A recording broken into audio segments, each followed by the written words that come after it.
My boss shook my hand on a Friday afternoon and told me I was the best project manager he had ever worked with. By the following Monday, HR summoned me into a conference room and handed me a termination letter. Same company, same building, 48 hours apart.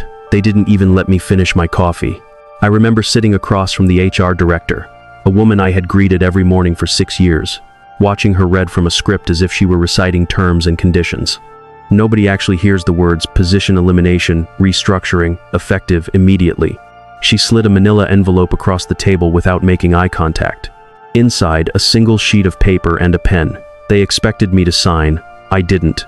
My name is Marcus Webb. I had spent 22 years in commercial construction project management, climbing from field coordinator on a Phoenix job site to senior project director, overseeing multi-million-dollar builds across 4 states. I wasn't just shuffling papers. I was the person called when a project was bleeding money, behind schedule, or on the verge of collapse from decisions made by people who had never worn a hard hat in their lives. 6 years ago, I joined Caldwell Renner Group, a mid-sized construction firm with a regional reputation, respectable but not extraordinary. Gerald, the VP of operations who hired me, was old school. He believed in handshakes, showing up on site, knowing every foreman's name. He recruited me specifically to manage their most ambitious project in 15 years, the Harrove Medical Campus in suburban Columbus, Ohio. 42 acres, a full hospital tower, 2 outpatient facilities, a research building, and a parking structure. Total contract value $340 million. Estimated timeline 4 years. The kind of project that either defines a career or ends one. Mine did both, just not in the order I expected.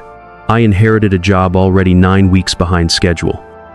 The original project manager had left, and nobody would tell me why.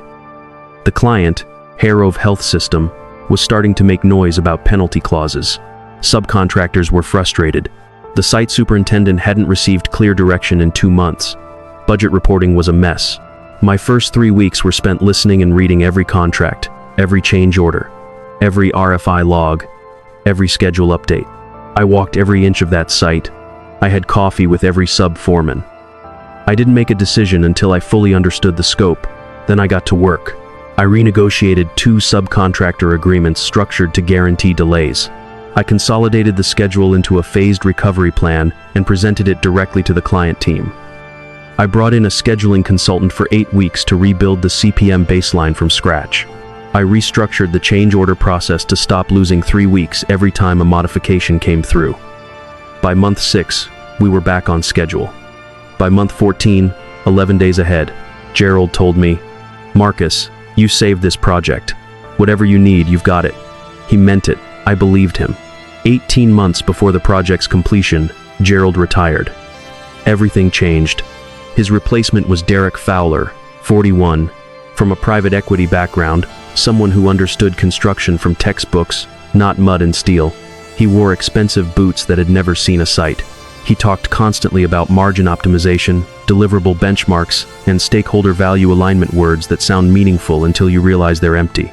Derek didn't like me from the start. I think he sensed I knew too much. People like him rely on confusion. They thrive when nobody understands the details enough to challenge them. I knew every detail. That made me a problem. He started small, excluding me from client-facing meetings, CCing himself on emails and replying before I could, reassigning 2 of my best field coordinators to other projects without notice. I pushed back each time, professionally, in writing. He smiled. Nothing changed.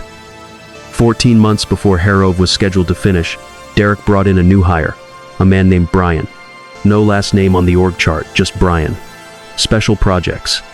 He arrived one Tuesday morning with a corner office and access to every file I had built over 4 years.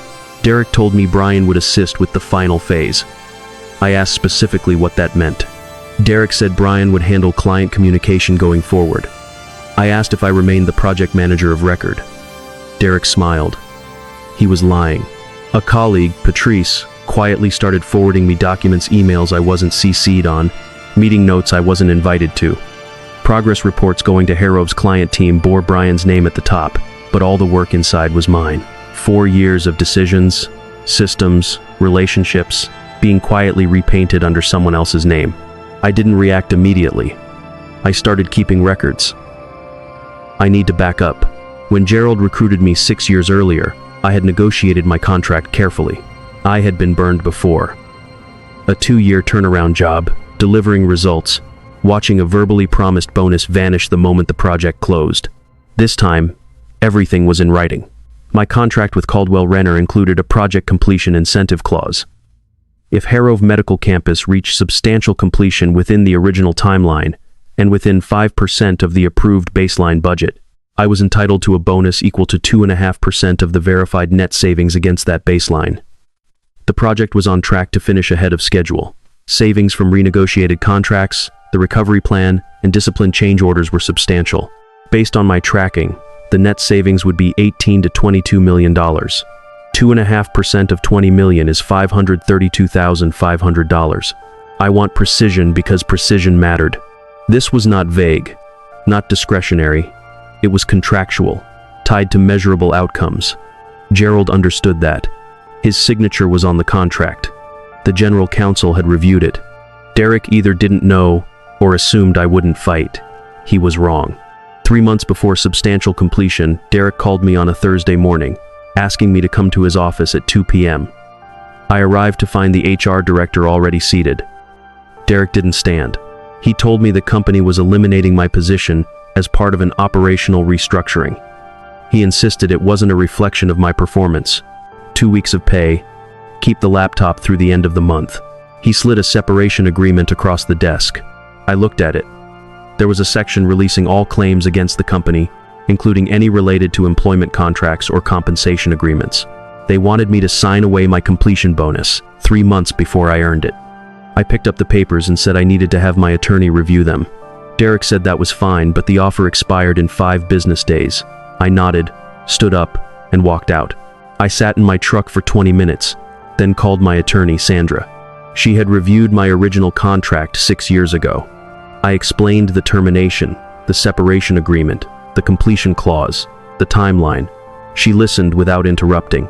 When I finished, she paused and said, "Don't sign anything." Sandra pulled my contract and read it in full. 2 hours later, she called back. The completion incentive clause had no requirement for me to be employed at the time of substantial completion. It required that I served as the project manager of record during the qualifying period, that the project reached the defined benchmarks, and that payment would be made within 60 days of verified substantial completion. I had been PM of record for over 5 years. The benchmarks were on track. My termination didn't change the contract. Sandra sent a formal letter to Caldwell Renner's legal department, citing the specific clause and notifying them I would not sign the separation agreement as written. 9 days later, they disputed my status as PM of record, claiming Brian had assumed the role. They attached an internal memo dated 2 weeks before my termination, naming Brian as lead project executive. I read it twice. I called Patrice. She hadn't done anything improper, just remembered dates and kept thorough files. She reminded me that the official project directory, submitted quarterly to Harrove Health Systems, listed me as PM of record through the last submission 6 weeks before my termination. Brian's reassignment memo was created 4 days after Sandra's letter arrived, not 2 weeks before. I wasn't angry recklessly. I focused on what could be documented. Sandra filed for arbitration under the contract's dispute resolution clause. We requested full project directories, submission histories, internal communications regarding my termination and Brian's appointment, and budget reports. Caldwell Renner delayed. We responded. They objected again. We responded. 4 months later, a retired federal judge arbitrator ruled on document production. Caldwell Renner had to produce everything we requested. The quarterly submissions for 6 years listed me as PM of record in 31 consecutive submissions, the last dated 41 days before my termination. Brian's personnel file showed a start date 11 weeks before I was let go. His offer letter described his role as client relations support, not project manager. The internal memo Derek attached was backdated. The metadata proved it was created 9 days after my termination, not 2 weeks before. Fabricated evidence in an active legal dispute. Sandra showed me the metadata report. I sat with cold coffee, stunned. She said, "This is no longer just a contract dispute." She was right. Weeks that followed, others helped me quietly, risking their professional positions to clarify the situation. Patrice was one of them. 2 others contributed as well. They believed what was happening was wrong and spoke cautiously, without putting their livelihoods on the line. I didn't forget. I won't forget. The arbitration hearing took place in a small downtown conference room. Caldwell Renner's legal team was 3 people. Sandra and I were 2. The arbitrator had read everything. Questions were asked. Presentations made. Most of the day passed. 38 days later, Sandra called. The arbitrator ruled in my favor on all primary claims. I was PM of record through my termination date and beyond, based on the quarterly submissions to the client, the operative record. The backdated internal memo was struck from consideration. The completion incentive clause applied. Benchmarks were met. Harrove reached substantial completion within schedule and budget. Net savings totaled $21.3 million. 2.5% of that is $532,500.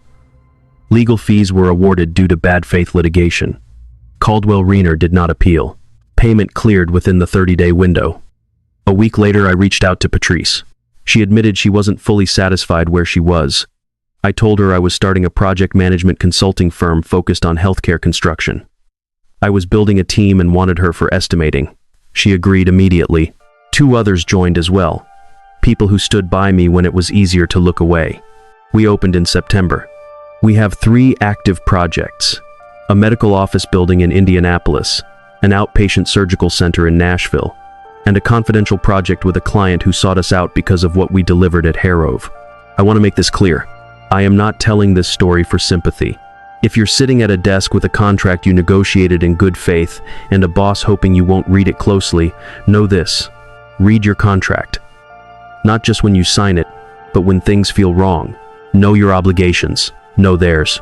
The language protecting you is already there. Don't let anyone rush you past it. If they fire you before you earn what's yours, don't pick up the pen.